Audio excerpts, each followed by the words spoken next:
Hi, my name is Roderick Kefferpütz, and I'm the director of the EU office of the Heinrich-Böll-Stiftung. You are listening to the Böll Europe podcast. In case you're listening to us for the first time, we are the German Green Political Foundation, affiliated with the German political party Alliance 90, the Greens. Our EU office in Brussels represents the foundation vis-à-vis European and international institutions, associations, non-governmental organizations, and media. Find out more about our work on our website, eu.böll.org. Today, on the Böll Europe podcast, we have Reinhard Bütikofer with us. Reinhard was a member of the European Parliament for 15 years and ended his parliamentary chapter this summer. He sat on numerous committees, such as the Committee for Foreign Affairs, as well as the Industry Committee, and he was the chair of the China delegation. As the co-chair of the European Green Party and former chair of the German Green Party, he also played an important role in shaping green policies in Europe. Currently, Reinhard is a senior fellow at the Center for European Policy Analysis and co-chair of the German-Taiwanese Dialogue Platform. In this episode, we will delve into his insights on the past and future of the European Union, the trajectory of the European Green Deal, as well as the changes that we are seeing with regards to the world order. Thank you, Reinhard, for being here on our podcast. It's great to have you. You've spent a lifetime in local politics, national politics, European politics, and now you're out of politics for half a year already. How does it feel? Well, I'm certainly still a political person and interested in politics, but I'm fully convinced that I took the right decision, which, as you probably know, I didn't take just before the election. I already decided 5 years ago that this would be it for me. And I have retired from party politics, from parliamentary politics, but I'm still working on the same kind of issues, transatlantic issues, EU-China, Indo-Pacific, global gateway. I mean, the intersection of foreign policy, trade policy, industrial policy, that sort of thing, just without a team. So you have to work on your own shoulders, damn it. I mean, you spent 3 legislative terms in the European Parliament, 7 years as co-chair of the European Green Party, and you've seen so many changes. Looking back on your tenure, how do you reflect on that period? What were the moments or challenges that really stood out for you? When I came to Brussels first, the Commission President was Barroso, with whom I share, having been a Maoist in the 70s. At the time, he strongly advocated for a perspective on European policymaking that basically signaled Europe would be the perfect paradise on earth if only the member states would stop mingling with all the wise decisions that are being made in Brussels. So there was a prevailing sentiment, there was a widely shared assessment that the European project had to overcome the role that national governments still played. And I felt already at that time that this was doing a disservice to the European cause because, and I still hold the same opinion today, if you can't mobilize national energy for the European project, it will fail. I think the Bundesverfassungsgericht had it right in one of their famous decisions when they said it's an entity, it's a political entity of a dual character. It's not a federation. It's not a federation. It's not a Staatenbund. It's not a Bundesstaat. It's a Staatenverbund. So, an entity of a very particular character, which can thrive only if the sometimes contradictory impulses are brought together. I think that is ancient history by today. The transformation of the institutional perspective has been fundamental. Today, everybody understands that you have to mobilize the member states' capitals and the member states' public opinion and the member states' parliaments and the member states' economic decision makers to really make progress in Europe. So that was one change for a more realistic perspective that I think Juncker already represented. But Juncker, for instance, was never really interested in industrial policy. So there Barroso was even better than Juncker was after him. Juncker didn't understand the need for a concerted European effort, coordinated here in Brussels, but of course relying also on input from all the actors to make Europe ready for future competition. The US seemed to be a perennial, benevolent hegemon and partner. China was the kind of threat that they are today. So Europe, Juncker understood that Europe had to find new ways of making progress, but he was not aware of the imminent geopolitical risks that were growing around us. But a lot of others weren't aware either in member states. If you look at Germany, Angela Sure. Merkel, who came out with a biography now. Well, let's not talk about the dull books. I'm not blaming him in particular, but I think he represented that attitude, even though he was quite good in the way in which he worked with the European Parliament, for instance. He was also quite inclusive, I would say. I recall that he started the connectivity conversation. I recall that he initiated a council decision on security collaboration with Asian nations. The idea of Weltpolitikfähigkeit, that came also from him, didn't it? Yes, but he was not going as far as his successor then, von der Leyen, went, but explicitly stating that she wanted to lead a geopolitical commission. And I would indeed say that this shift was probably the most momentous change that I've seen over those 15 years. And Europe, under Juncker and under von der Leyen, started to try to implement the ambition of being a global player in the one field where Europe is really strong, namely the field of trade. Yeah. Where we have commission competency and where we don't need unanimity among the member states.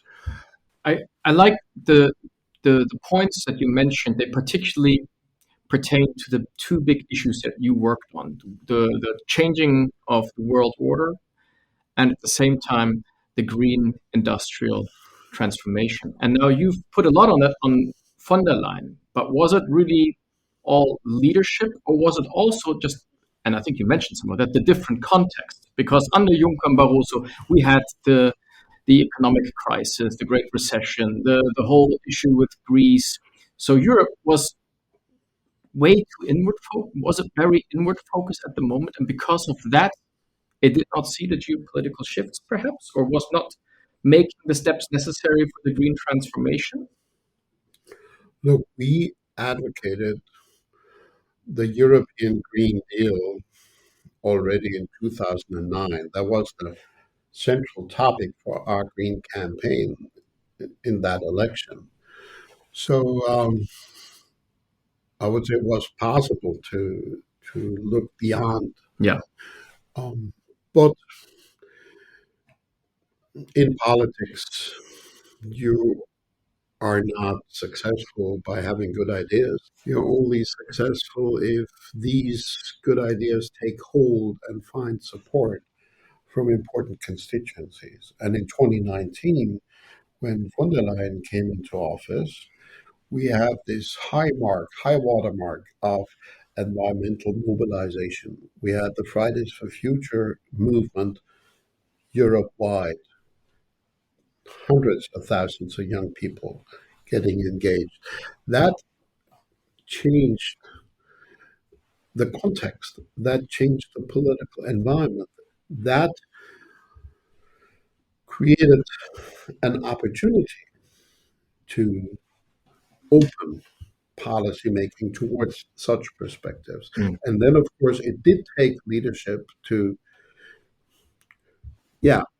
Move it forward. grasp the moment and to pick it up and to try to transform the business as usual agenda that had prevailed before that. So it was certainly not just individuals; it was a complex uh, development. It also, of course, reflected the fact that increasingly businesses started understanding that there wouldn't be any future competitiveness without sustainability. I mean, when was it that we wrote a report on industrial policy? I think it was 2014 or so, where we spoke about a renaissance of industry for a sustainable Europe. That was um, a direction that was not just a fancy idea of some green politicians. That resonated with business community actors. So that certainly also played a role. And at the same time, we're now finding ourselves again in a different context with the economy, not the outlook for the economy, not looking so great, great geopolitical turmoil in the world, and an increasing number of actors that are saying, well, we need to return to business as usual that we had pre 2019, and we can delay or get rid of parts of the Green Deal. I mean, how do you look at that political constellation now? Well, that's a very difficult question, and I don't think it's possible to answer that without also talking about mistakes that we made, Who do you mean by we? the Greens, Okay. the Green Group, the Green parties, the environmentally motivated people. Mm-hmm. For instance, I think it's been a mistake that's been made quite frequently to try to sell the transformative agenda under the slogan, "Here comes the new world." The paradise. Maybe not the paradise, but we have to reinvent the world. Mm. This is a progressive task. We will change as much as we can. That may resonate with a certain part of the progressive electorate. But what with the other half of society? Mm. The most successful Green politician ever, Winfried Kretschmann in Baden-Württemberg, took a different approach. He told his gospel in a language that resonated also with some conservative voters. He would, and the Swabian people are famous Europe-wide for being extremely parsimonious. So spendthrift policies will never succeed in Baden-Württemberg. But he would use exactly that traditionally ingrained sentiment by arguing, look, your grandfather probably told you to not spend overly much. And he was right. But the same applies to the natural capital. The same applies to environment, to biodiversity. If we spend too much today, we won't have enough left for your grandchildren. So he accepted that you need to talk a language that resonates also with people that don't necessarily bet on changing everything as the best solution for all the problems that we encounter. That combining a progressive agenda with an acknowledgement that some traditional values have a positive role to play, that has been very successful in Baden-Württemberg. And the lack of doing the same elsewhere has shown that it comes to weaker results. Yeah. So that would be, I think, one mistake we made. If you want to move the whole society forward, you cannot organize half a society against the other half. You have to bridge the gap in the middle. Yeah. And when the government that just fell down in Berlin came into office, they said, well, we are the progressive government. So you are not a government for the others. Mm-hmm. So, I mean, that was one mistake, I would say. Yeah. Then I also believe that we made mistakes by framing some of our issues in a kind of naturalist way. To this day, Greens put up posters that say, protect nature. Nature needs no protection. We're not protecting nature. We're not protecting the climate. We're not protecting biodiversity. We're protecting our society and our citizens against the detrimental effects of ignoring the physical limitations to what we do. Yeah, yeah. So this is a human-centered task. This is for the public good and not for nature. I think that was also a mistake. And I would also say that at some points we lost trust because we relied too much on the expectation to use public positions of influence, public office, to enact policies that would have needed a broader basis. Abraham Lincoln famously said, with public opinion, you can do almost everything. And without public opinion, you can do almost nothing. I think the fundamentals are all there. Yeah.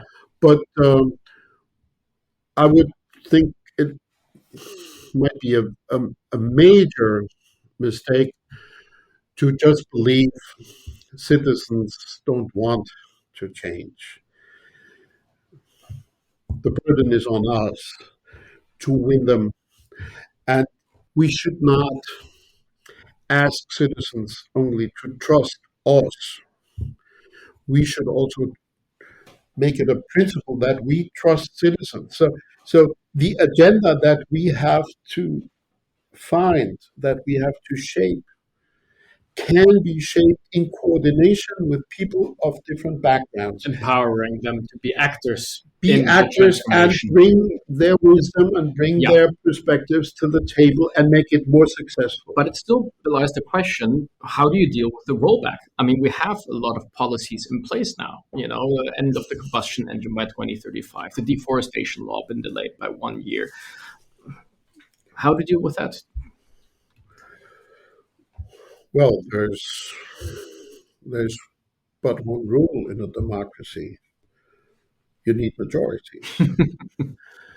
And a teaching from the New Testament that I like to quote, where the apostles are being sent to the world to spread the gospel, and they're told, talk to the Romans as a Roman, and to the Greeks as a Greek, and to the Jews as a Jew, which means talk to people in the language that they understand, instead of insisting that they have to understand the language that you prefer to talk. Yeah. And so instead of just reiterating what we've always said, I think we have to emphasize more how the policies that we advocate are not just protecting, quote unquote, the environment or whatever, but are offering solutions to the social issues, to the economic issues, talking renewables, for instance. There's a great case to be made for renewables with regard to climate, but I could equally make a perfect case for renewables without ever mentioning climate. I could make a case on the basis of jobs and employment, of innovation, of energy security, and national security. Yeah. We saw that with a dependency on Russian gas. Not being dependent has a national security dimension. So you have to try to answer the questions that people ask instead of insisting that they should listen to the answers that you prefer to give. Yeah. Which brings me to the other issue is you have always looked at industrial policy also from an international perspective, and you've always been engaged in international issues. I mean, you sat in the Security and Defense Committee, subcommittee, now soon to be a full committee. You sat in the Foreign Affairs Committee. You've been chair of the China delegation. If you look at the world order right now, what are the trends that you see? Where are we heading towards? And what role should Europe play in that? I see a lot of trends that are terribly intertwined and contradictory at the same time. And I do not see a dominating trend that has already won the day. So there are people out there that argue that European industry is going to go down the drain because of much stronger competition from China. I don't believe that. I would say even when we look at our weak spot, which is the automotive sector at the moment, there are things that we could do to fight back, to push back. There are people out there that say the multilateral world order based on the principles of the UN Charter and international law is ancient history by now, and we're on the verge of creating a new disorder where regional superpowers control their environment and then compete globally against each other. And a lot of countries that would like to have agency are not going to have agency because they're too small and not powerful enough. Might makes right. The return to the principle that Thucydides described in his Peloponnesian War, where he says, the powerful act as they will and the weak suffer as they must. I don't believe that this is an ingrained trajectory. There are, of course, a lot of actors that push in that direction, but at the same time, I see a lot of pushback. And maybe we have to get more involved with other countries' perspective. Give you an example. I'm not a complete fan, to say it cautiously, of the Indian Prime Minister, but I have been to several of the conferences that Indian think tank that is very close to his government has organized in Delhi. And when we would ask them why they would not speak up more about Russia's war of aggression against Ukraine, some of them answered, well, did we hear anything from you when China attacked us on the Himalaya front? Did you care? Did you pay attention? And Annalena our foreign minister, has said very much a similar thing that she was told in Africa. And I believe that the basic principle that might makes right is something that the vast majority of countries would rather not be confronted with because everybody has a more powerful neighbor. Yeah. So are we aligning with others? Sometimes I have the impression that we're just working to defend our own ass, or to defend our own privilege. We were the industrialized nations of the world, and all of a sudden there is a lot of competition from other places, and we don't like that in particular. And how can we defend what we have? I mean, that's an illusionary agenda. That's not going to happen. But we insist, no, we want to have it our way. That's not happening. And I believe that one of the failures in our ambition to pursue a global policy lies exactly here, where we do not team up enough with erstwhile partners, hypothetical partners, because we don't pay enough attention. Another example, we complained a lot about Biden's IRA. IRA might be gone once Trump takes over. But we also always said that the US needs to do more on climate policy. Yes, but well, it was a particularly protectionist way of doing it, I would still say. So we had some reason for complaining, but the fact was the Japanese complained also, the Koreans complained, Australia complained, Taiwan complained, the Brits complained, the Canadians complained, everybody complained. Everybody went to Washington individually trying to find some small favor. The Koreans had proposed that maybe we should team up. Like-minded countries that are in a similar situation with the US want to partner with the US, but don't want to be put into an unfavorable position, maybe share some effort. There are some positive examples in that regard. For instance, the last commission, in its waning days, sent a delegation to Japan to negotiate cooperation on the hydrogen technology, on the basis of the assessment that neither the Japanese nor the Europeans on their own could hope to withstand the pressure from mighty China. But maybe if we team up, we can. So maybe we have to look beyond the traditional collaborations among the G7 or across the Atlantic. Maybe we have to widen the scope of partnering that we pursue. I believe there are many options. Global Gateway being one of them. I'm very positive that finally we have a commissioner for Global Gateway. I hope it will be translated into real action. Yeah. And of course, we have to work on the weaknesses and that we have allowed.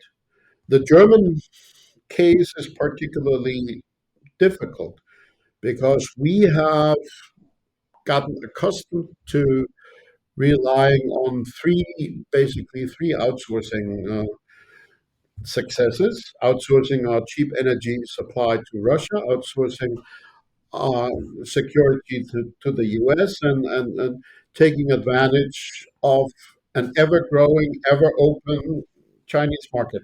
Well, Those days are over. very surprisingly, that's no longer the case. Uh, and that means to we have to tackle those weaknesses. So, for instance, I believe the new commission will have to make a real effort. I'm hoping Commissioner Kubilius will contribute to that. I hope that von der Leyen is going to take the lead and tell us a coordination of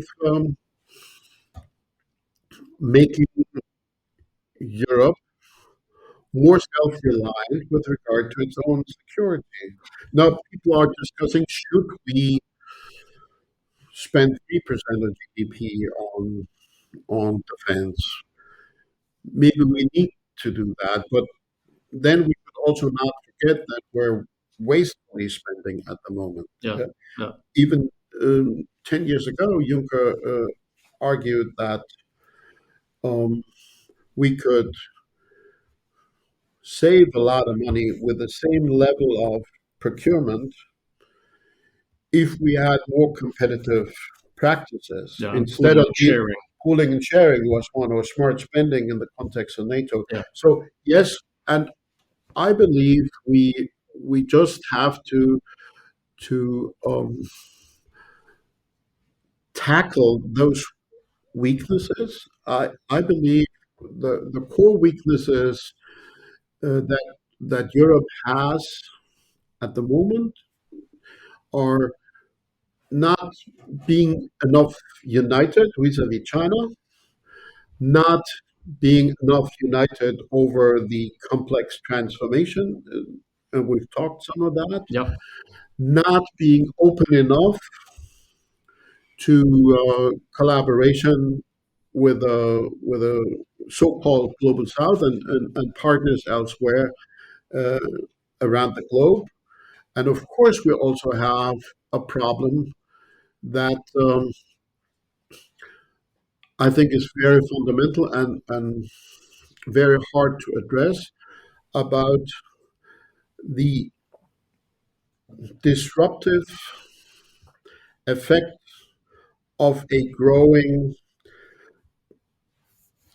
disparity within our societies. Many years ago, a member of the German Constitutional Court, Mr. Bückenförder, wrote a remarkable minority opinion dissenting from a decision of the majority of the court, where he argued that you cannot have equality among citoyens if you allow inequality to grow too big. And we have not been able to tackle that, and this is a major cause for instability and for also populist success. The left has tried to tackle the problem with a language that is yesterday's language. And I think that is not going to be possible. And Greens have tackled some of that, but from too narrow an angle, I would say.